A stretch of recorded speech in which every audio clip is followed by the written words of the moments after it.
Aká udalosť sa bude diať vo vašej obci Drieňovo? Dobrý deň. Dňa 30. júla 2016 v sobotu o 15. hodine sa v našej obci Drienovo uskutoční vystúpenie heligonkárov z rôznych regiónov. Ako vznikla myšlienka zorganizovať Drieňovskú heligonku? A koho to bol nápad? Táto myšlienka vznikla od nášho rodáka Juraja Bartoša, ktorý je tiež heligonkár a chodí na vystúpenia po Slovensku. Koľký ročník sa koná Drieňovské heligonky tento rok?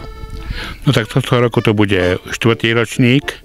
Začalo to v roku 2012, ktorý bol 0. a tohto roku to už bude ako 5. krát. Kde ste všade vystupovali v rámci Slovenska alebo v rámci Európy? Kde vás mohli vaši fanúšikovia diváci vidieť? No tak v rámci Európy ešte nie, ale po Slovensku, tak od Serede až po východné Slovensko. Najčastejšie chodím tu na strednom Slovensku Korytárky, Detva, Kokava nad Rímavicou, Cinobaňa a rôzne tu Budina a rôzne tu po Slovensku. Čo môžu očakávať návštevníci Drieňovskej heligonky? Takže návštevníci môžu očakávať hlavne vystúpenie heligonkárov, malé občerstvenie ako napríklad guláš, kapustnica, nejaké jedlá z diviny, samozrejme chladené pivo a tombola.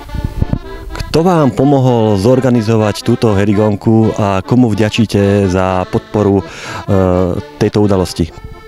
Po minulé roky sme si tieto akcie, alebo túto akciu, teda heligonku, všetko pripravovali svojpomocne, ale tento rok nám aj prispel Banskobystrický samosprávny kraj.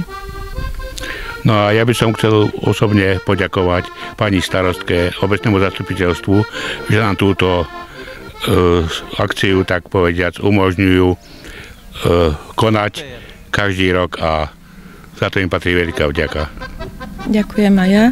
A ešte na záver by som vás chcela všetkých srdečne privítať a teda tešíme sa na vašu účasť a dúfame, že sa zabavíte.